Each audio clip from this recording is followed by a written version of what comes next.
pues en el mundo, en el País Vasco, digamos, donde se habla mucho de la pureza, de la raza, la identidad, y luego ves una historia de un tipo como yo que más bien tengo que decir que es puro bastardía, ¿no?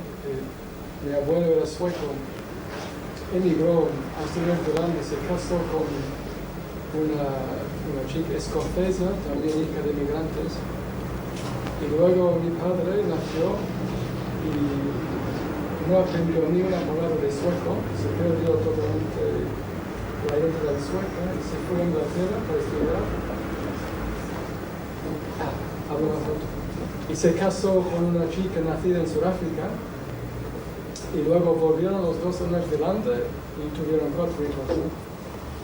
Y pues creo que no es sorprendente que de esos 4 tengo una casada con una americana que vive en Estados Unidos, otro que está casado con una belga que vive en Bélgica. Yo estoy casado con un italiano que vive en Francia, que trabaja en España. Y pues por milagro un hermanito se ha quedado en Nueva Zelanda y se casó con un neozelandés. Pero esta especie de mezcla como se habla mucho de la globalización, últimamente en términos nefastos, no negativos, esta especie de batidora, ¿no? Que hace que las razas se mezclan, que se mueven de un lado a otro, es un fenómeno bastante, pues no es nuevo, ¿no? Pero ahora es siempre más pronunciado, ¿no? Toda la comunicación inteligente, los viajes, ahora estamos hablando de un enorme proceso de mestizaje. Y bueno, para mí este sitio de Chinguri es impresionante, porque vives aquí, cuando tienes los problemas de todos los días, de la compra, de todo el mundo. Pero luego vives en un sitio que es como un laboratorio social a nivel mundial, porque aquí lo que está pasando con la apertura de las fronteras y con la mezcla de la cultura francesa, española y vasca, es un poco lo que está pasando a nivel mundial, pero aquí está muy concentrado, no en esta zona, la zona de Chinguri. Y bueno, ahora voy a abrir mis notas porque estoy perdido. Sí. Pues el tema del mestizaje, ¿no? De la mezcla de las culturas, es un tema que me interesa muchísimo. Y a veces hay tendencia a pensar que una cultura pues, es algo pura.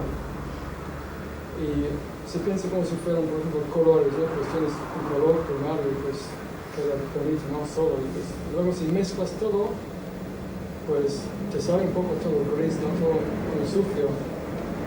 Estoy pensando en estos términos artísticos, ¿no? Para saber, pues, a ver qué pasa cuando se hacen estos tipos de mezclajes. Pienso un poco a Estados Unidos, ¿no? Que es un país totalmente mezclado de muchísimas nacionalidades. Y la verdad es que a nivel cultural y social, para mí es todo gris. Es como el color sucio, no tiene encanto, no tiene nada. Y luego pienso, pues a ver si esto es el producto de esta mezcla, ¿no? Que igual la mezcla de mestizaje es nefasto. Luego me he dado cuenta que no es la mezcla que ha hecho que la cultura estadounidense pierda identidad, es el hecho de que se han perdido valores. Porque una cultura, ¿qué es una cultura? ¿Qué son esos valores? Pues para mí son los valores sociales, valores artísticos, valores humanos. Y cuando mezclas un montón de culturas, y si pierdes estos valores y no sustituyes por otras, se quedan con una cultura basada solamente en, puede ser como el comercio, factores económicos o eficacidad, y luego sí que sale una cultura totalmente desvalejada, como vacía, ¿no? Pero yo creo que el mestizaje cultural es algo que hace que gane todo el mundo. Que, por ejemplo, si pensamos en España y la cultura española y la cultura árabe, creo que se ha ganado España, ¿no? Con esta mezcla enriquecedora. Y yo, por ejemplo, pienso en el mundo natural, el mundo de los animales, de las plantas, ¿no? Siempre se ha sabido que mezclas un puro sangre con otro puro sangre de otra raza y sale una cosa como que con mucha más vitalidad, una cosa nueva, más fuerte, ¿no? Y creo que pasa lo mismo con la mezcla de las culturas, ¿no? Y en eso creo que Chenguri es... ¿Tienes que hablar más fuerte? No me oye bien. No. No, pero yo estoy sorda.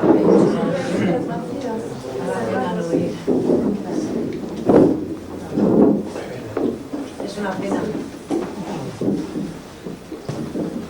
Pues entonces yo decía que la mezcla de culturas es algo que enriquece un montón, que no sale como menos, pero sale como más. Y aquí en Chenguri hay esta posibilidad, porque hay las tres culturas francesas, españolas y vasca. Y luego, pues, ¿por qué? ¿Qué problemas hay? ¿Por qué hay problemas en este entorno tan, que podría ser tan rica? Y pues para mí el problema principal son las lenguas, porque mientras que uno no habla una lengua del país vecino, es muy difícil entrar en la cultura del país vecino, de entender, de ver las cosas desde su punto de vista. Yo creo que aquí en Chenguri me da pena que no todos los críos en los colegios aprenden las tres lenguas. Me parece que es una pérdida tremenda de oportunidad. Y se da, por ejemplo, que aquí, desde la frontera, pues ya casi no se enseña francés. Veces que sí, que se enseña inglés. Lo mismo en Indaya, pues que no se enseña español mucho, sin embargo se enseña inglés. Y puede pasar que dentro de no sé cuántos años, pues que alguien de Indaya, para comunicarse con alguien de Irún, pues igual les habla mejor en inglés. Eso me parece fino, ¿no? Pero al menos mal que hay el euskera y la cultura vasca que hace un poco la conexión, ¿no?, entre esos dos países. Yo pienso de la cultura vasca como si fuera la parte la más sabrosa de un bocadillo con dos cachos muy grandes de pan, un poco vieja, quizás un poco duro, y lo sabroso en el medio es esta cultura vasca que hace que todo sea más como tragable, ¿no?, que hace la conexión entre esas dos culturas tan grandes. Y yo hablando en este tema del mestizaje de mezcla que se da aquí en Chenguri, hace pensar también que aquí no solamente es una zona de choques, de mezcla entre tres culturas, pero también entre otras cosas, por ejemplo, el mar y la montaña se juntan. También el hecho de que Chenguri sea un estuario donde el agua dulce baja y encuentra el agua salada del mar. Pues hay un paralelo que me parece interesante, que el paralelo del punto de vista de un biólogo sobre los estuarios, ¿no? Que un estuario, por ser una zona de mezcla, de choque, es una zona de enorme riqueza medioambiental, pero enorme fragilidad, ¿no? Así que yo creo que desde un punto de vista social y cultural y humano se puede decir lo mismo sobre este entorno de Chenguri, para nosotros, para la gente.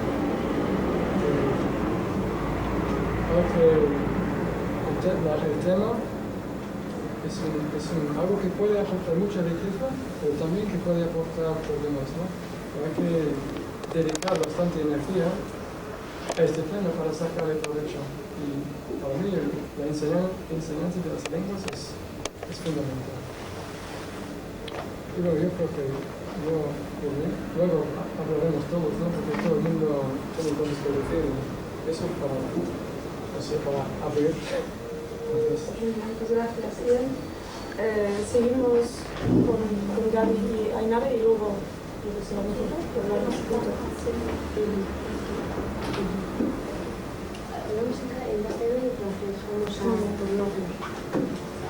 Bueno, yo trabajo en el recogida de Indaya en diciembre del 99.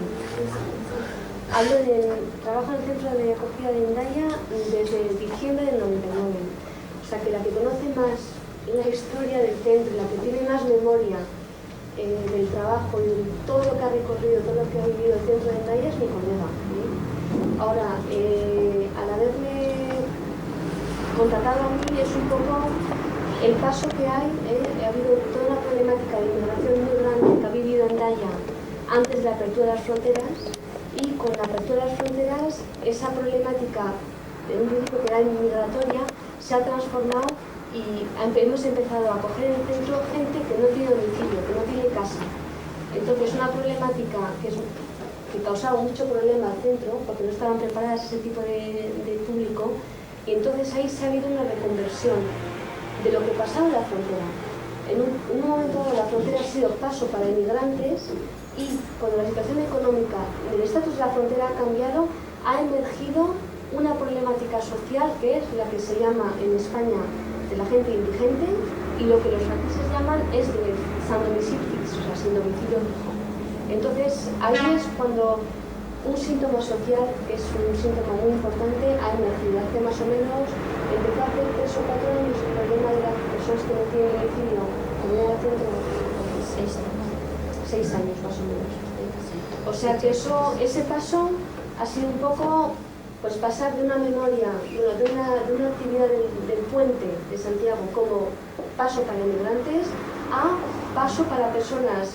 Y cojo la metáfora que ha utilizado usted el encuentro del agua dulce y el agua salada. En efecto, la mayoría de las personas que ahora pasan la frontera, el puente de Santiago, el punto común con las que pasaban antes es que piensan que en Francia van a encontrar el agua dulce comparado con el agua salada que encuentran en España.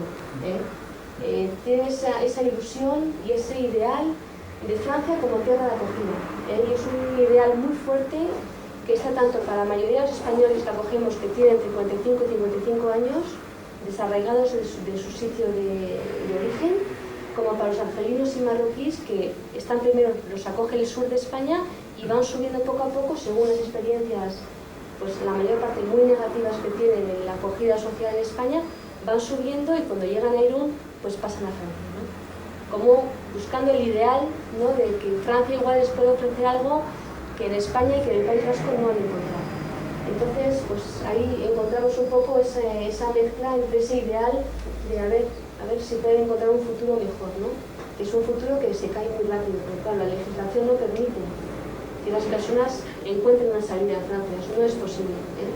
Entonces ahí pues estamos en ese choque. La frontera es un momento de choque con una realidad administrativa, una realidad de derechos, una realidad pues, de imposibilidad para muchos extranjeros, porque en el primer tiempo no es así. Entonces, bueno, pues igual ahora un poco... Bueno, yo cuando he empezado en 1970, mi padre había hecho este centro en 65 para acoger a toda la gente que estaba sufriendo en Portugal y Marruecos y un poco España. Y entonces pues, recibíamos mucha gente por trenes enteros, ¿no? Y hemos visto mucha miseria. Entonces se ha hecho este centro para acoger a toda esta gente que sufraba. Y además después para encontrar contratos de trabajo para justamente poderle hacer papeles y que se puedan regularizar en Francia. Entonces yo cuando he empezado fue así. Y eso ha durado unos 20 años. Después hemos empezado con los contratos de trabajo. Y en fin, todo se ha regularizado y están ahora en Francia y vienen ahora como viajeros nuestro. Entonces el centro no tenía la misión que tenía al principio, es decir, acoger a la gente de los países fronterizos. Y hemos cambiado de política, hemos cambiado de personas, de gente, pero en fin estamos en el mismo centro del problema, la miseria, que sea de los sin domicilio fijo o que sea de la gente que estaba en busca de la riqueza o del dorado de que era la Francia en este momento. Lo que también es verdad es que igual la frontera de Hendaya, estaba hablando antes con la otra persona, como si fuese un libro de oro, que nos decía que el puente de Beovia es muy diferente al puente de Hendaya, por ejemplo. Y es verdad que el puente de Hendaya está al final de España, pero también es un extremo del hexágono francés. Entonces vienen las personas que acogemos ahora y la realidad fronteriza que tenemos nosotros y la situación de Hendaya también, es que acogemos mucha gente que coge el tren y llega hasta Hendaya. De París, de Metz, de Bretaña, o sea, todos los trenes franceses, cualquiera, llegan a Hendaya. En España igual. Y en España igual. Porque, entonces, la gente que pues ha tenido un trauma, que ha tenido un problema afectivo y que lo deja todo, es algo muy particular, es una manera muy particular de resolver, o sea, de hacer frente a una problemática y decir, bueno, pues lo corto todo y me voy. Llegan a Hendaya. Entonces, la frontera es un punto de encuentro. Estamos al final. Sí, al final del tren de los dos países, al fin y al cabo. Entonces, eso es una convergencia en Hendaya como lugar, porque hay un centro social en Hendaya. En Irún no hay centro social, o sea que Irún no sufre tanto de esa concentración de gente. Sufre mucho más Hendaya, porque Hendaya tiene un sistema para acoger a las personas que vienen. Y acogemos a todo tipo de nacionalidad, no estamos cerrados o sea, acogemos a todas las personas que vienen a Hendaya. Entonces, una realidad también, otra realidad de la frontera también, que es igual curiosa, es que la mayoría de los españoles que vienen a Hendaya, para ellos Hendaya no es Hendaya, para ellos Hendaya es continuación de Irún. Y a veces me dicen, ¿dónde estoy? ¿En Francia o en España? ¿Qué idioma habla usted? Sí. ¿Francés? ¿Castellano? ¿Euskera? ¿Qué habla usted? O sea que ese paso, pues igual tampoco lo marca. El puente no marca un paso, así como para los que estamos en la región de aquí, sí es un paso, pasar el río, pasar el puente es pasar al otro lado. Se dice mucho, además aquí, voy a pasar al otro lado, ¿no? Sin decir a Francia, voy a ir al otro lado. En cambio para ellos no, para ellos el puente es una continuación y a veces preguntan dónde estoy, no saben dónde están. Entonces lo que es muy curioso es que utilicen el albergue de Hendaya como un complemento a los albergues que hay en España. Porque en España la dificultad que tienen estas personas es que cada albergue solo puede acoger a largo plazo la gente empadronada en el municipio. Como estas personas se han desarraigado de su origen, del sitio de origen, ya no tienen empadronamiento en ningún sitio. Entonces tienen obligatoriamente que moverse cada 3 meses, 3 días en cada albergue. Entonces utilizan Hendaya como un complemento de la red española de albergues, o sea, que tampoco es Francia. Lo completan exactamente e integran Hendaya como un complemento a los demás albergues de Donosti, de Tolosa, de Gasteiz, de Bilbao, y lo incluyen, o sea que está completamente incluido. Así como la mayoría de los franceses no incluyen San Donosti como una parte de Francia, sino que para ellos es Hendaya. Es Hendaya, es la gran diferencia. Hendaya es el punto francés y español. Exacto. La persona francesa que viene es otro concepto que tiene en la frontera. En cambio, la gente portuguesa, española que viene, pues se pregunta, ¿de dónde estoy? ¿No? ¿Qué habláis? Eso es un poco la realidad que cataliza ahora el centro, esa realidad que es nueva, es bastante nueva.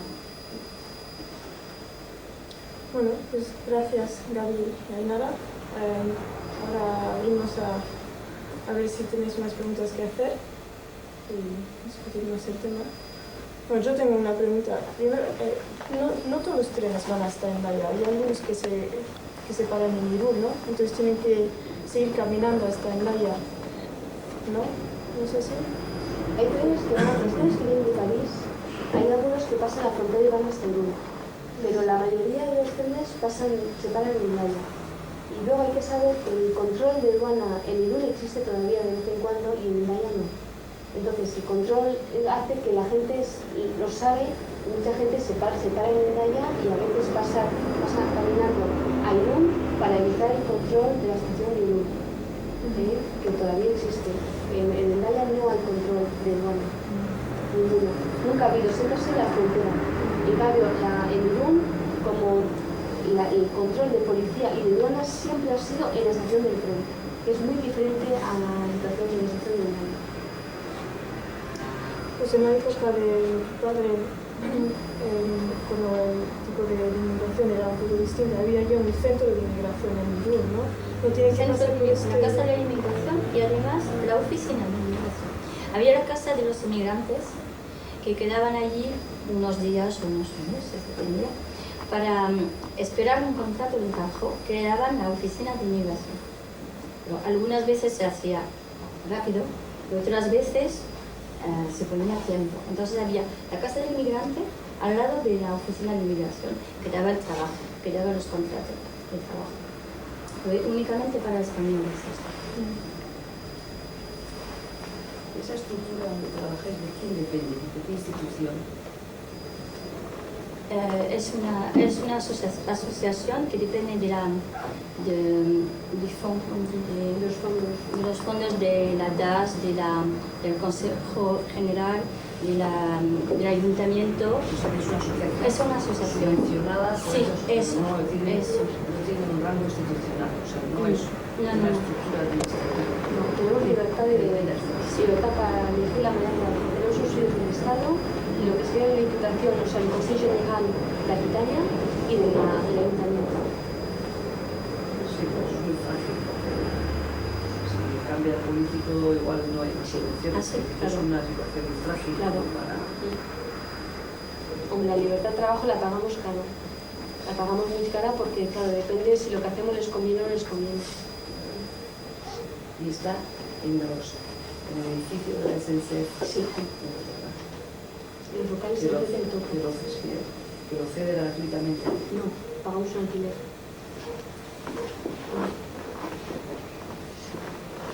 ¿Más preguntas a quién? ¿Preguntas? ¿Yo? No, pero... hombre. Yo creo que antes, para mí, con el tema de la eliminación de las fronteras, del aspecto institucional de que hay una frontera, como lo marcan los políticos, ¿no? La desaparición de esa, yo no sé si se hacía antes, pero lo que sí que creo que ha sido un poco lo que te hablas de la globalización y globalizar más a la gente de aquí. Porque me da la impresión de que antes, cuando era más difícil el cruzar de un lado al otro, la gente que era de aquí del entorno, me refiero pues, a la zona de Irún, en la Ribía, parecía que que sufría unas influencias de la gente del otro lado, vamos a decir, de la Hendaya y toda esta zona, porque se apreciaba que había una diferencia, yo no sé si de manera de pensamiento o de manera de obrar de la gente, se decía de Ganchurizqueta para aquí y de Ganchurizqueta para allí, ¿no? Había dos tipos pues yo no sé si era por la forma de pensar o forma de actuar, no sé qué. Yo creo que eso era influencia de la cercanía, en primer lugar, de la frontera y de lo que conllevaba la cantidad de personas de distinta formación, pero yo digo, pues gente, funcionarios de aduanas, funcionarios del Estado y todo ese tipo de cosas que había aquí mucho más que en el interior, ¿no? Pues, por ejemplo, pues me refiero que si Organi, Astigarraga o el Goyerri Entonces, yo no sé si vosotros apreciáis que ahora la gente es mucho más... No hay diferencia, entonces ahora yo creo que la diferencia que antes se podía notar en ese aspecto, ahora ya pues la gente viene mucho más fácil, hay mucha más gente que viene en Hendaya porque es muy bonito para estar y no sé, parece que todos nos hemos globalizado un poquito más. No sé si vosotros apreciáis eso. Sí. Igual eso sois muy jóvenes, no sé, para poder ver y tú llevas poco tiempo, ¿no? Pero no revueltos, ¿no? Sí, pero digo yo en la forma de ser de las personas, ¿no? Parecía que los de aquí pues, eran un poco más abiertos. ¿Por qué? Porque teníamos una influencia francesa que estaba mucho más abierta, no había sufrido la dictadura y se podían decir mucho más abiertas las cosas, se podía opinar, cosa que aquí no podías opinar. En cuanto a temas yo me supongo que pues el aspecto económico también Francia iba más adelantada que España en esos años. No sé si en ese tema podéis ver que ha habido si se ha globalizado efectivamente, como yo creo que ha pasado hasta ya en estos últimos años. Yo soy músico del Conservatorio de Irún, pues tenía la vista en Francia, ¿no? Y tiene un conservatorio magnífico. El Conservatorio de San Sebastián, nada. No querían saber nada de Francia, han hecho un conservatorio horroroso, perdón. Yo soy músico y por eso hice, y en eso sí que veo que la influencia de Francia llegaba, por ejemplo, hasta Irún, pero no llegaba hasta San Sebastián, en este campo, digamos. ¿Ahora existe eso? Hombre, eso tarda. Ahora menos, pero digo que en aquella época donde se crearon pues sí, que se nota todavía mucho la diferencia. Yo creo que hubo unos años que, como antes se decía, que parecía que éramos más europeos nosotros que, o sea, la gente de esta zona, parecía que era más europea, que ya donde metías un poquito tanto. Yo pienso que ahora eso ha desaparecido. A mí... Ya, pero es que hay autopista. Hay autopista. Sí, hay autopista, no hace falta el pasaporte para pasar al otro lado, no tiene ningún... Hay cantidad de gente en San Sebastián que ha venido a vivir, o sea que ya sale otro como en el sentido de que San Sebastián que para aquí, la playa de allá ya no cabe gente, antes cabía, antes en la playa había sitio, ahora ya no. Entonces hay más tendencia y hay autopista, ¿no? Eso ha hecho que la gente ya sea... Sí, la supresión de la mura también, porque antes costaba pasar, efectivamente menos que... Nosotros lo que sí notamos que hay frontera, porque hay muchas dimensiones en las que la frontera se está dividiendo. Cuando dices, pues vamos a pasear por un lado, vamos a otra parte, pero nosotros que trabajamos mucho con gente que no tiene casa, que no tiene domicilio, nos damos cuenta dónde está la frontera para ellos, dónde existe la frontera para una persona. Y podemos ver que según cada uno lo que vivimos y lo que necesitamos, la localizamos en un sitio o en otro.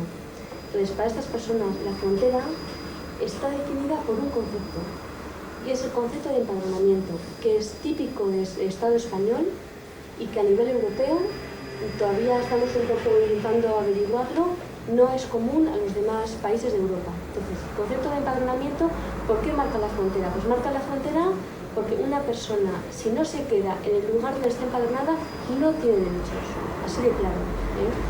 Cuando el Estado francés tiene un sistema, no sé cómo calificarlo, pero un sistema que permite a una persona tener recursos y derechos sociales esté donde esté, independientemente de que físicamente no se encuentra ahí donde está empadronado. Entonces, el Estado español, con ese sistema, la consecuencia que tiene es que la libertad de movimiento, pues hombre, para el que tiene mucho dinero, pues claro que se puede mover, pero para el que no tiene recursos, está muy limitada.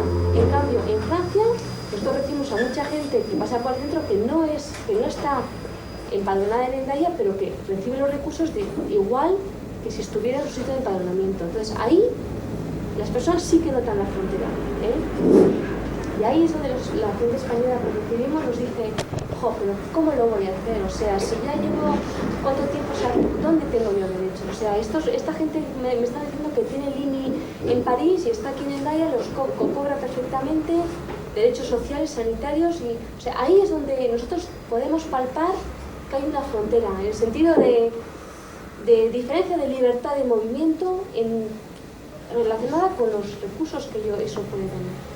Sí, pero en otro aspecto, eso hubo la consecuencia de que España no es tan centralizador como Francia. O sea, Francia tiene ese sistema porque todo está muy centralizado. O sea, que no importa tú de dónde seas, eres francés. Es país, digamos, y cada ciudadano tiene los mismos derechos donde sea, pero no hay autonomías. Aquí igual, si quieres, no hay un poder central tan fuerte, pero hay poderes, digamos, más repartidos. Igual por eso, en ese aspecto sí que limita, pero en otros aspectos no limita la libertad. Es un sistema que puede favorecer a cierta clase social, pero es un sistema, desde luego, que ata a la gente a... Sí, o sea, tiene una consecuencia de menos movilidad, eso seguro, primero. Y segundo, sí que puede facilitar a personas que tienen recursos y que tienen cierto poder económico, pero el que no, o sea, el que deja su región o deja su ciudad por X motivos y que se desata, ahí, bueno, reconstruir las etapas es muy difícil, es muy, muy difícil. Y eso pues no ocurre tanto con una persona que se desarraiga de su ciudad en Francia. Se puede mantener más tiempo y podemos trabajar el trampolín a otro tipo de estructura mucho más fácil que alguien que tiene... Ahí notamos nosotros que hay una diferencia, hay muy fuerte, que no se diluyen las cosas. Al contrario, que está... Lo que pasa es que lo que tratáis, lo vuestro no es una frontera cultural, es una frontera social. Sí, exactamente. Quiero decir que sea en Hendaya o que sea en otro sitio, lo que pasa es que Hendaya no me obvia Hendaya porque está el tren y porque está la vía de paso natural. Ahí es donde cae más gente que podría caer en algún otro sitio. Sí. Pero si no, lo vuestro no va de frontera cultural, es una frontera social. Pero es una frontera con otra dimensión, o sea que el concepto de frontera en efecto es lo que estaba diciendo antes, que según cada uno la problemática que tenga lo puedes pillar de una cierta dimensión o de otra dimensión, en otro concepto. O sea, te quiero decir que puede ser cultural para el que quiere defender una cierta dimensión de la cultura, puede ser social para el que pues, no tiene derechos. O sea, que ahí, en efecto, la frontera, pues...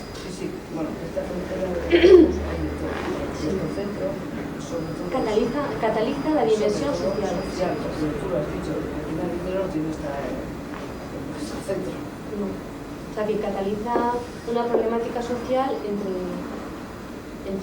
dos países que funcionan muy diferente, de manera muy diferente, a ese nivel, ¿no? Eso de todas maneras, a dos niveles, sí que es una cosa a otro nivel, no. Son dos estados diferentes. Entonces, a un nivel donde la gente no tiene problemas empresariales y sociales también. El choque administrativo también existe, en el sentido de que, claro, somos países que funcionan de una manera diferente. Y pienso en la gente de Hendaya que puede ir ahí a hacer compras o a alguna cosa más, mucho más. O al médico o a otra cosa. Un poco. O la gente de aquí que vaya a vivir y se encuentra con todo un sistema de costumbres y de normas administrativas que aquí no hay. Entonces, eso sí que yo creo que eso le cuesta mucho entender a la gente en los dos sentidos. Le cuesta mucho entender a uno de aquí que allí se hagan las cosas de otra manera y a uno que venga de allí le cuesta mucho entender que aquí se hagan las cosas de otra manera. El hacer de todos los días, vale, pero esas normas administrativas a la gente le cuesta mucho entender, me parece. A nivel de todo el mundo, no de los que están en el centro. Pero mira, estoy pensando en una cosa, me habéis pensado en una idea, algo que me chocó un montón cuando empecé a trabajar. Debemos tener situaciones de urgencia a nivel de salud muy importantes. Menos mal que poco, pero muy graves. La ambulancia francesa no puede pasar la frontera y la vía tampoco. O sea que tengo que acompañar a la persona del otro lado del puente, la vía lo viene a buscar al extremo, al frente de la gasolinera y lo lleva al comarcal. Los bomberos, la ambulancia francesa, aunque la persona hable castellano y tenga que ir al comarcal de Irún, que es mejor porque puede explicar al médico mucho mejor lo que le pasa, pues no, lo lleva al hospital de Bayona porque no tiene permiso para pasar la frontera.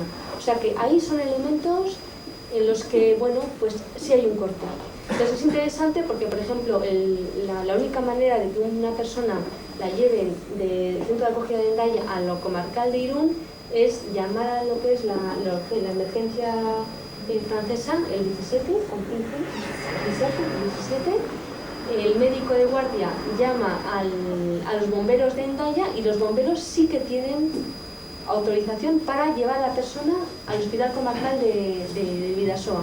O sea que ahí es donde vemos que, bueno, que nosotros para nuestro trabajo sí notamos dimensiones de la frontera que nos chocan, ¿no? Que dicen, bueno, Esas dimensiones se ven en el consorcio. Y el consorcio está en enero. Este año, antes del consorcio, tiene que estar dentro de millones de los hospitales. Es una bomba. Sí, además, una cosa, el otro día, bueno, antes de diciembre fuimos a una conferencia sobre el consorcio y mutuamente la conclusión que llegamos es que las estructuras de allí conocen muy poco cómo funcionamos aquí y nosotros mismos conocemos muy poco cómo funcionan allí. Entonces, sin saber uno cómo funciona y el otro cómo funciona, es muy difícil dialogar porque no conocemos a los que están en el otro lado. Hombre, los conocemos, pues sí que les gusta comer, o qué película, como dices tú, qué compran, qué comen, el queso, el no sé qué, bueno, pero luego a nivel de derechos sociales, de cómo, pues ahí andamos, cogíamos mutuamente, creo que todos, independientemente de qué nivel social, pero hay un desconocimiento y una falta de diálogo ahí muy... Sería mucho más práctico en caso de emergencia, en vez de ir a Bayona o así, pues ir aquí, ¿no? Pero está todo el lío de la seguridad social y el papeleo. Una ventaja de España que Francia no tiene es que a nivel de sanitario es mucho más abierto que Francia. El comarcal de Bidasoa acepta a cualquier persona de cualquier nacionalidad en urgencias y no le piden ni una peseta por cualquier tipo de intervención, que sea quirúrgica o que sea analítica o que sea... Entonces, el comarcal siempre acepta a las personas, siempre, siempre, es una apertura total. Francia será más... El hospital de Bayona será más... va a hablar con la persona, va a ver lo que le pasa y cómo... será más difícil qué papeles tiene, en cambio el comarcal de Irún no. El comarcal de Irún no tiene frontera para eso, justamente. Eso en ese aspecto sí que es mucho más abierto que... Yo quería preguntaros sobre los trenes, porque ahora sí que parece que la frontera de rayas ha desaparecido, pero hay fronteras, digamos, que en el sentido contrario, ¿no? Pues, por ejemplo, sociales. Me llama mucho la atención, no sé si supongo que lo habréis visto, tengo entendido que en el tren de Lisboa a París hay mucha gente que se pasa pues igual 3 semanas en ese tren, porque llega a Francia y no le acoge nadie, no le dan papeles, entonces se vuelve a subir y entonces está en el tren. Pues igual se hace 3 viajes o 4. Entonces es una especie de frontera que es el tamaño de un tren, vamos, no puede salir ni entrar. No sé, ¿eso es verdad o esto es una...? Eso es interesante, no lo habíamos... Hombre, las cosas que pasan en el tren tanto no se paran en Hendaya, sino se quedan igual en el tren. Las que acogemos son las personas que se paran, en un momento dado se paran más o menos tiempo, pueden pararse igual 1 hora, como pueden pararse 4 días, pero que se paran. Nosotros recibimos la gente que se para, aunque sea para pedir un sándwich, pero que se para. Hay personas que nunca se paran, que están siempre moviéndose, ¿no? Entonces eso nosotros, yo no tengo conocimiento de lo que... Dicen en los aeropuertos también, en la zona esa de nadie, que se pueden quedar también pues 1 semana entera sin poder coger un avión porque pues, no tienen papeles, entonces se quedan en esa zona que es internacional, ¿no? Sí. Sí. Y es curioso, es como que la frontera fuese circular ahora, Sí. No puede salir. Como que cierra algo, ¿no? Sí. Como que No es una raya que a partir de esa raya paso a otro sitio, sino que es que no puedo salir, ¿no? Es verdad que cuando dices eso, la estación de Hendaya, cuando vas a la estación, bueno, cualquier persona va a la estación de Hendaya, es increíble las personas que están estancadas en la estación, sentadas esperando que, pero que en vez de seguir, pues igual da media vuelta, como dices tú, da media vuelta a partir de ahí, ¿no? De un punto de llegada, pero también de vuelta a salir, ¿no? Y que no va más allá, sino que cierran el aro, ¿no? Cierran el circuito. Yo tengo un comentario, como no he oído todo el discurso de la segunda. Jan. ¿Cómo? Jan. Yo soy de Hondarribia, soy vasco, no soy español. Bueno, tengo amigos en Hendaya que son vascos y no son franceses, pero aún así entre nosotros también sentimos la frontera, ¿no? La frontera entre los propios vascos también es algo palpable, ¿no? Entonces, lo que tú has dicho sobre las lenguas, el aprendizaje de las lenguas sería un poco lo que rompería esa frontera, ¿no? No sé si realmente sea así, porque nosotros desde pequeños hemos sabido el euskera y el castellano, y en la Castola también nos han enseñado el francés. Y en cambio, pues no hemos tenido ningún... ¿Cómo? No hace todo lo hace, ¿no? Claro, no hemos tenido ninguna relación con Hendaya, ¿no? Entonces no sé si... Pero por otro lado también yo creo que también tienes razón por el lado en que, por ejemplo, los que somos vascos, que hablamos en euskera y sabemos otra lengua, sea el español o sea el francés, sí conocemos pues lo que es la cultura española o la cultura francesa. En cambio, los que solo hablan el español y no conocen el euskera, o solo hablan el francés y no conocen el euskera, no llegan a conocer la cultura vasca, ¿no? Sí, la lengua siempre es la que abre las puertas, ¿no? Porque si vas a vivir en un país que no sabes la lengua, no puedes entrar en el dinámico, ¿no? Si ellos no saben una lengua tuya. Pero la lengua te abre la puerta, pero luego hay mucho proceso que hay que hacer de seguir para entender, para crear conexiones, ¿no? Pero sin la lengua es muy difícil. Una cosa que sí que me ha llamado la atención es que yo creo que en Francia, bueno, yo no soy la mejor persona para eso, pero los vascos franceses creo que sí que se sienten realmente vascos franceses, diferentes de vascos españoles, digamos. a pesar de la lengua. No sé. A mí, de todos, el tema del mestizaje, yo creo que la gente es súper interesante, es como José Luis, ¿no? Que la gente que tú naciste en el Gallo, ¿no? En Bayona, porque no había... Bueno, en Francia. Pero como no, yo siempre estoy pensando que el mestizaje es una solución de muchos conflictos, ¿no? Porque si uno es medio, bueno, no sé, medio coreano y medio vietnamés, pues luego es muy difícil situarse, no sea conflictos como la guerra, ¿no? Por ejemplo, el mestizaje es una cosa muy sana. Pues a mí me interesa mucho la gente, la experiencia de la gente que teniendo, digamos, sangre español, pues se ha creado toda la vida en Francia, como tú, José Luis, y luego cómo te sitúas, ¿no? Viviendo en Chengdu, si tienes más lealtad hacia un lado, hacia otro lado, si te sientes más francés o más español, como igual, o las dos cosas a la vez. Depende, yo creo que mi vida cuando era más joven no me sentía más, bueno, siempre me he sentido de aquí, pero si del norte o del sur, ahora me siento más del sur, y igual hubo una época en que me sentía más francés, debido a mis estudios, ¿no? Porque yo soy de, vamos a ver, no hablo euskera, estudié francés, pero vas como o sea, depende también de las personas que encuentres en la vida, cómo te relacionas, cómo vives, pues va a ser. Yo creo que en una vida puedes moverte, o sea, viviendo aquí, por ejemplo, puedes más vivir, digamos, de una manera, digamos, más francesa, entre comillas, o más de aquí, ¿no? Pero para mí, francés o español, bueno, es una cosa que me cuesta mucho decirlo, porque yo la verdad no me siento, digamos, francés o español. No puedo decir que me sienta escualdún porque no hablo euskera, pero es verdad que me siento así de aquí. Pero a mí, por ejemplo, siempre me choca, y a mí digo aquí, y no sé dónde, qué quiere decir aquí.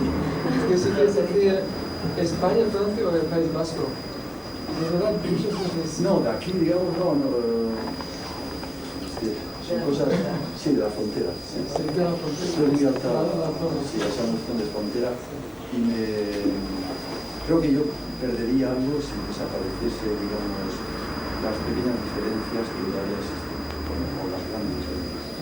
Para mí es una riqueza, porque poder pasar, como te lo he dicho, que puedes pasar en 2 minutos y cambia totalmente, o algunas cosas cambian, pues para el que las puede vivir, las puede apreciar, yo creo que es una riqueza.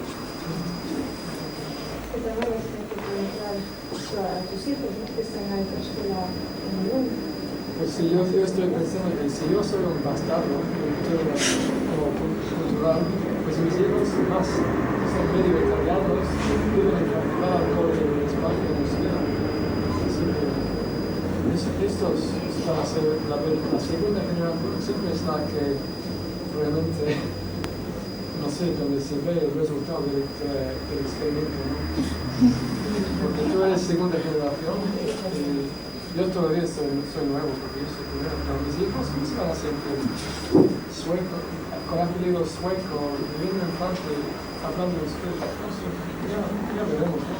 Quizás es un desastre, pero yo siempre creo en el poder enriquecedor del mestizaje, ¿no? De combinar las cosas, y espero que salga bien, que no sea todo un desastre. El mestizaje es positivo en la medida de que no se hace ni por imposición y que no se hace con dolor, porque yo creo que el sentirse obligado es una imposición más o menos explícita, a tener que cambiar esa cultura de cada uno.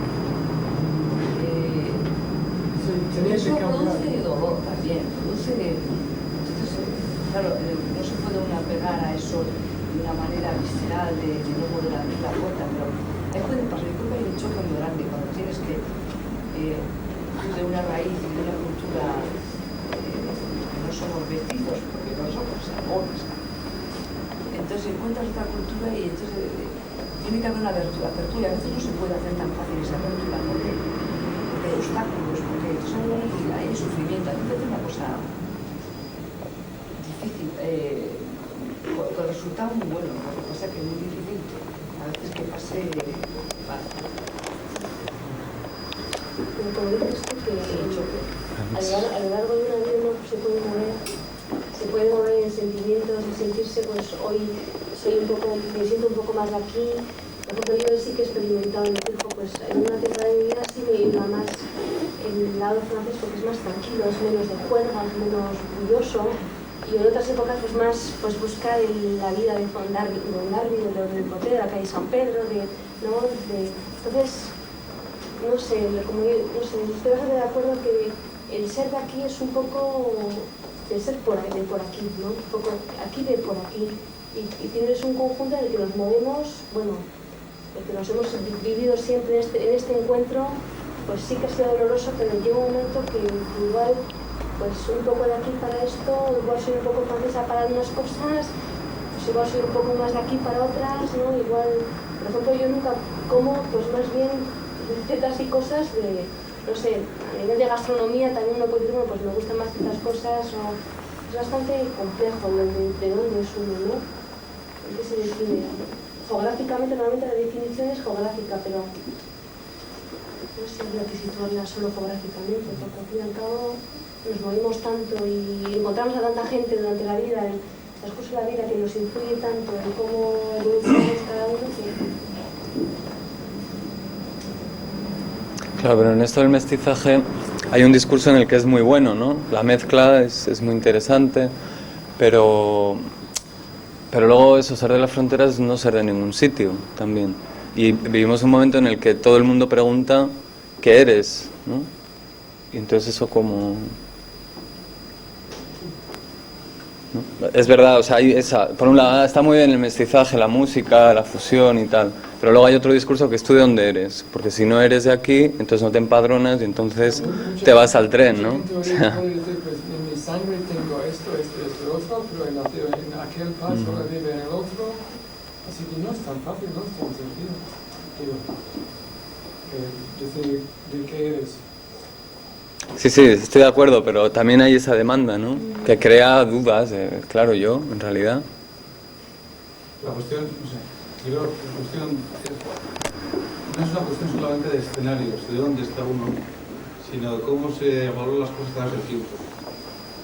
Y quizás yo creo que por lo menos a mí me sucede mucho cuando la gente dice soy de aquí, es una tremenda riqueza, porque al final uno no tiene un guión rígido, sino lo puede interpretar en cada momento. Y esto supone mucha libertad, mucho miedo también. Eso es, libertad y miedo. Claro, pero esto miedo a la libertad no es algo, eso es de Eric Fromm de hace muchos años.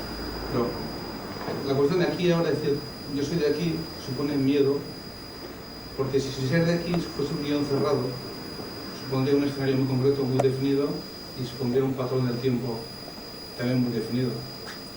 Cuestiones que en una zona de frontera las tenemos muy poco definidas.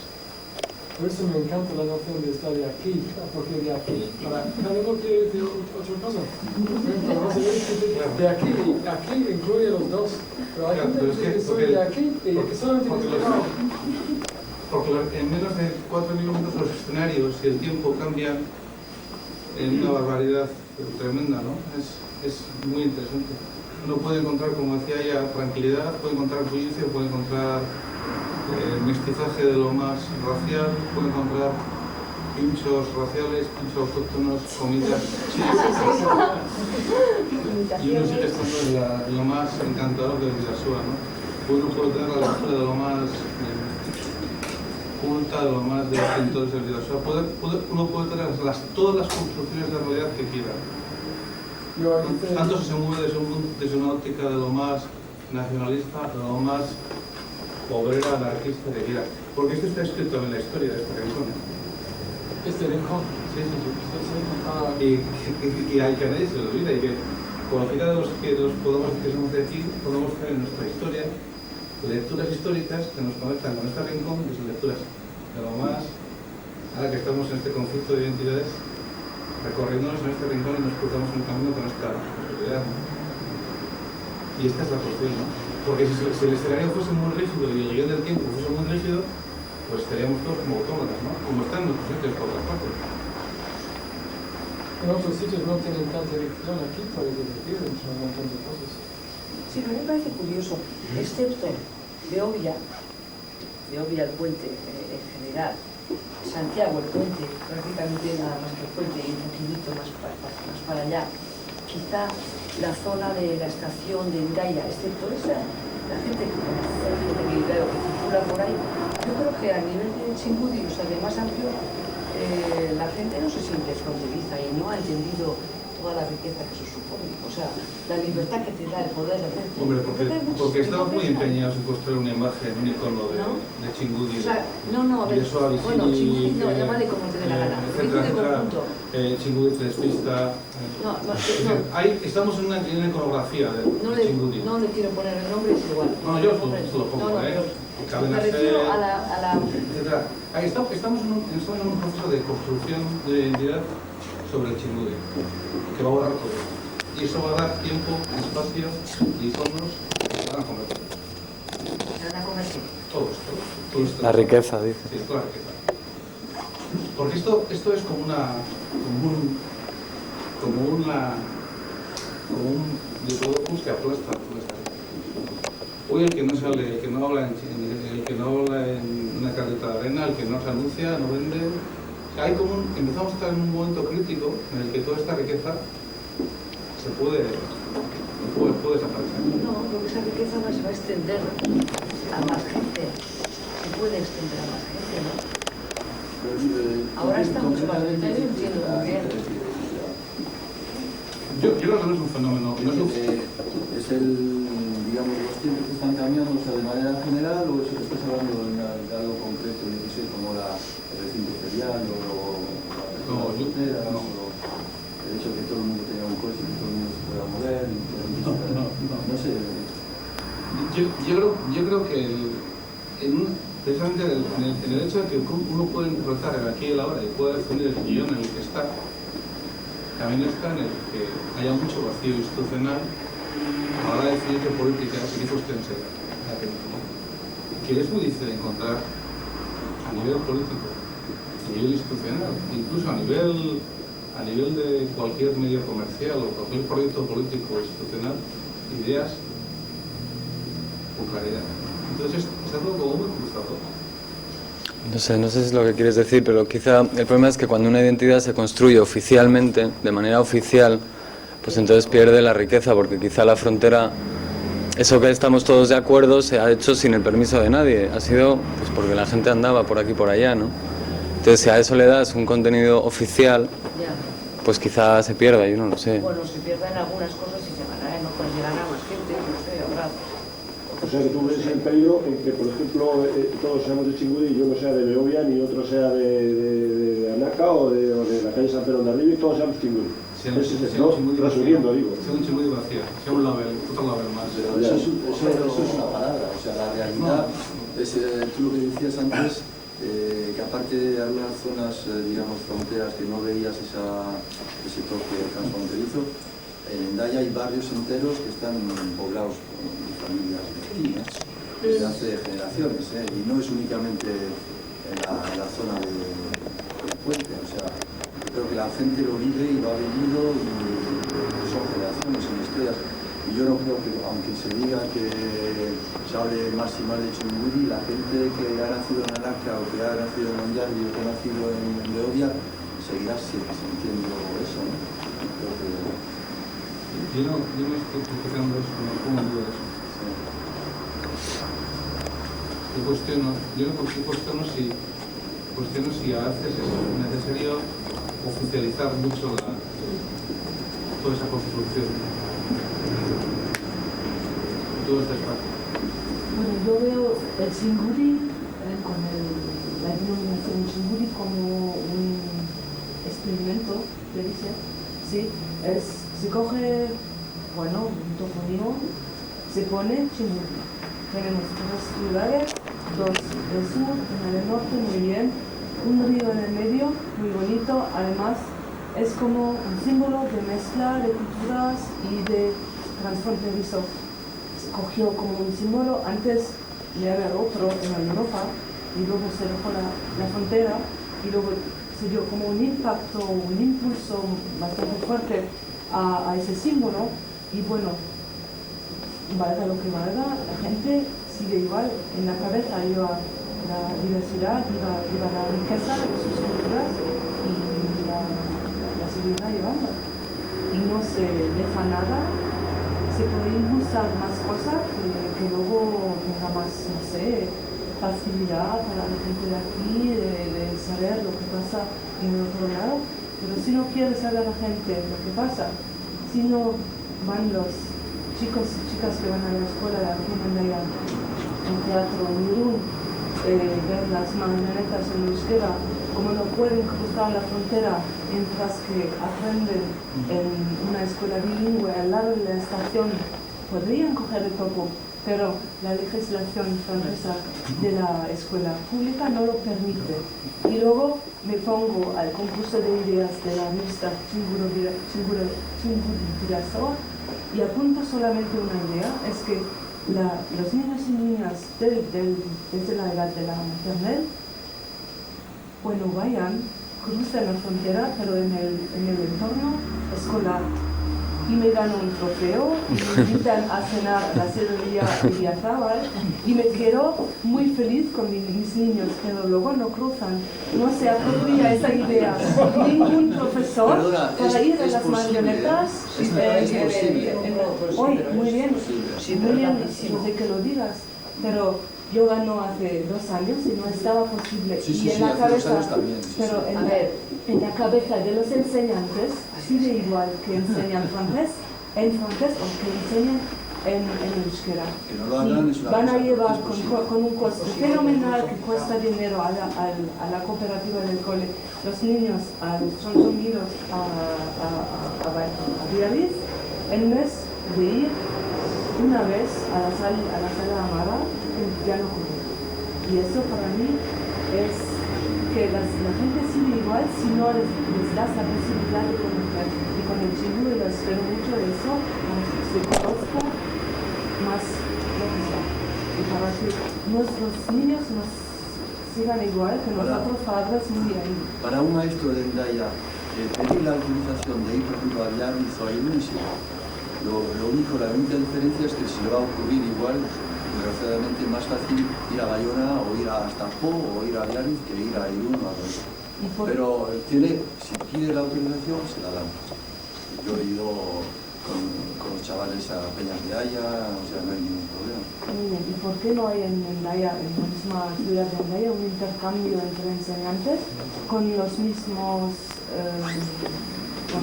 con los mismos problemas administrativos a un momento, para solamente darse la información si les puedes llevar y porque, no sé, no les interesa. ¿Y por qué no les interesa? Me lo estoy preguntando. Porque no sé, muchas veces no son de aquí, por ejemplo, y no conocen muy bien esta parte y no saben lo que puede ofrecer y cosas así. Pero son solamente los padres que podemos influir a eso, pero no llevar los niños nosotros, no somos los profesores. Y yo estoy esperando, sobre todo de ese Chinguri, de esa organización entre las ciudades para que se oficialice un poco más ese intercambio, no solo escolar. Pero hoy quieres que un niño sea deportista en el Santa Guatará, de llevas en allá y te encuentras con un niño que solo habla francés, búscate un entrenador que le pueda dar sus palabras de deporte bastante técnicas, etc. Todo pasa, como lo dirían, por la lengua. Entonces, tienen que empezar pequeño, aprender y, hacerse amigos con algunos. Para mí parece una locura coger una ciudad tan lejana como Pidos, en Escocia, como ciudad de hermana, que es el río de Hendaya y Viana del Costero. Hola. Muy bien que existe eso y soy para ir más profundo en esa cosa de ciudades hermanas, pero ¿por qué no se hace un proyecto muy fuerte de ciudad hermana. Pero yo creo que ya se ha... Claro, esa es la ciudad hermana. Eso lo hace tu segunda idea ganadora del concurso. Pero ya como me apunto, siempre la gente gana y luego no se realiza. Si tú no lo apuntas, yo voy a apuntarlo. Bueno, la comida es así. No, lo que es verdad que no has dicho que lo de la lengua es importantísimo y no, yo he visto jóvenes, no de Endaya Irún, pero sí de Villar y San Sebastián, de Donosti, jóvenes de 17 años que se han tenido que entender en inglés. Y yo, mis hijos afortunadamente no, porque ya sabes cuáles son todas las lenguas que hacen falta, pero habrá muchísimos que no podrán hablar más. Los que saben euskera, bueno, pues eso es hablar de euskera, pero los demás hablar en inglés, es dramático, es una cosa, pero... No, y además de eso hay otra cosa de la lengua. Eso a nivel de comunicación, sí, pero más que eso. Yo creo que a mí, por ejemplo, me da un poco de vergüenza ajena toda la gente de aquí que ha ido a vivir a Endaya y que no aprende francés. Bueno, vergüenza ajena, eso me da pena, me da. Porque yo creo que, aparte de ser un medio de comunicación, bueno, es verdad que están en barrios bastante aislados y no necesitan más que hablarse entre ellos y trabajan en Donostia. No nos obliga a nadie a estar en ese barrio. Lo que pasa que a mí me da pena porque yo sé, por experiencia propia, que a través de la lengua se entiende la cultura. Que la lengua no es solo un medio de comunicación, eso es la lengua es la que lleva toda la carga cultural del lugar. Entonces, es una pena que la gente no se anime a aprender pues, para poder entender más al de al lado. Pero lo que es que Entender, no todos entender, los jóvenes, si los jóvenes, si todo el mundo en el cole aprende las tres lenguas, claro, todos los blancos. Esa gente de los niños en las escuelas de Endaya, realmente. O sea, ya la segunda generación sí. Y los padres, como no hacen vida, viven en Endaya, pero no hacen vida en Endaya. Trabajan aquí, tienen todos sus amigos aquí, van a la playa en Endaya, hacen las compras, pues no sé dónde. Pero no viven realmente, o sea, no comunican. Escucharán la tele por de aquí también. O sea, Leen el diario vasco. Pero yo no creo que la lengua, o sea, es muy importante. Ahí va, le hemos abierto. Estaba calculado para este momento, ¿eh? Estaba calculado. Que digo que claro que es muy importante la lengua, pero que curiosamente, ahora que no hay frontera, yo pues hablo con bastante gente, sobre todo de la experiencia anterior de la frontera. Incluso una señora me dijo que en los años 30 ella iba los miércoles a Francia, ella estaba en Irún en un cole, iba los miércoles tenían un convenio entre ayuntamientos y los colegios venían los de Endaya aquí un día y los de aquí iban a Endaya. Y se hacía de una manera natural, ¿no? Luego pues ir a Bichinchos, había muchos más matrimonios mixtos antes que ahora. Entonces ahora es mucho más fácil pasar, pero en realidad hay menos encuentro. Los adolescentes se visten igual, pero... Y muchos se pueden entender, porque hablan euskera o hablan inglés, pero es que no se interesan los unos a los otros. Entonces creo que hay algo más ahí. Entonces si oficializamos eso, pues quizás sea como una cosa de plástico, ¿no? Que es una duda, o sea... Sí, luego con la costumbre, ¿no? Aprenderemos a quererlo. Yo creo que eso es según cómo se lleva, ¿no? Se lleva desde los altos parámetros, o como no sé cómo decir. Bueno, si lo hacen los que mandan, que dicen, bueno, pues vamos a hacer ahora aquí una eurociudad entre Donostia y Bayona, o vamos a hacer pues el Panzuelo, no sé cómo se dice, el consorcio de Chingurri, o vamos a hacer, no sé qué, pues así sí puede ser muy artificial, pero en cambio si se hace entre la gente, por ejemplo lo que has dicho, que si hay gente que habla euskera o inglés entre los dos lados y en cambio no se interesan, con el euskera no pasa eso. Los que viven en la cultura euskera sí estamos interesados en un lado y en otro en juntarnos, ¿no? Y yo creo que se está llevando un enlace, pero que lo está llevando la gente, ¿no? Por ejemplo, con los versos, ¿no? Pues,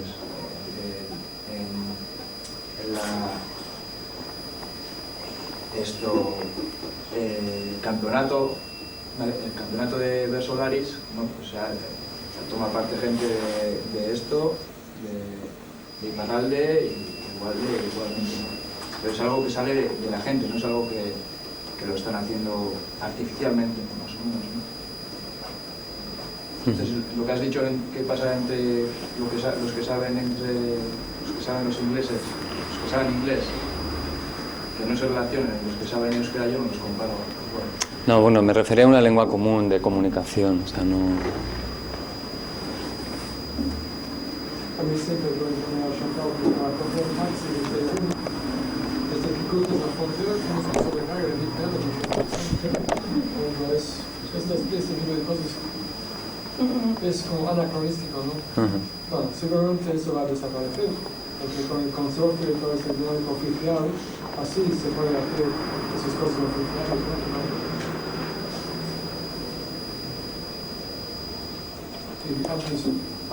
Ahora las tarifas de los teléfonos han bajado, pero antes para llamar a Irún, pues es internacional y te pagas una fortuna. No sé qué, llamando, ahora me cuesta casi igual llamar a Nueva Zelanda, al otro lado del mundo, que llamar a Irún.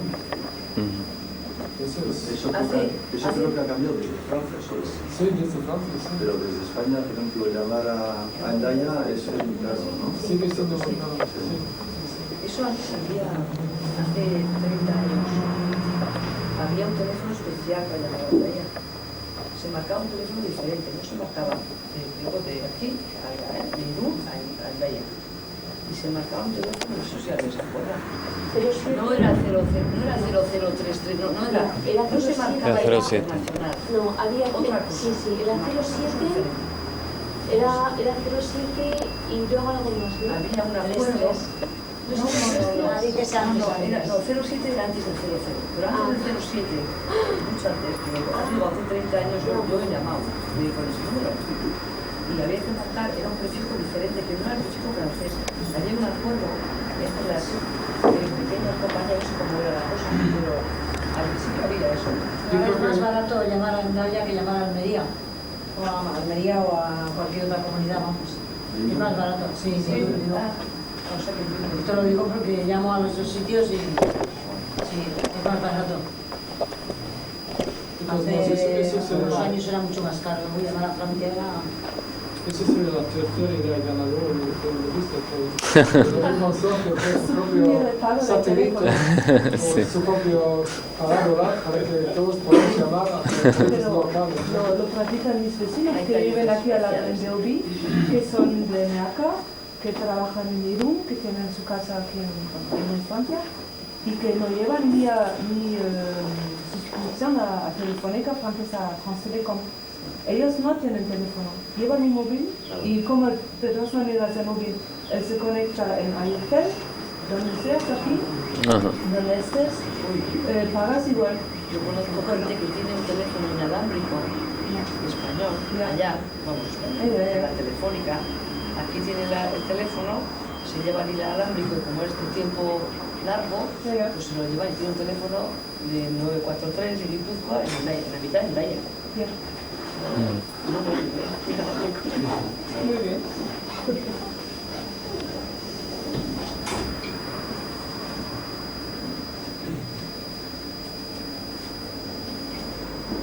Bueno, pues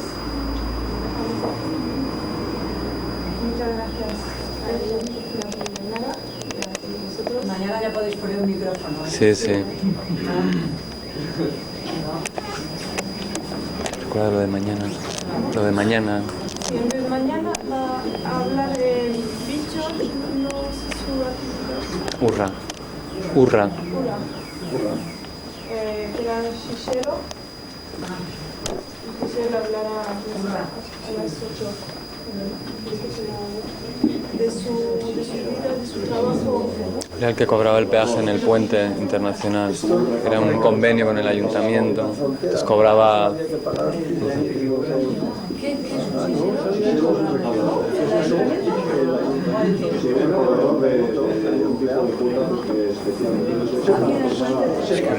Sorry, Ramón.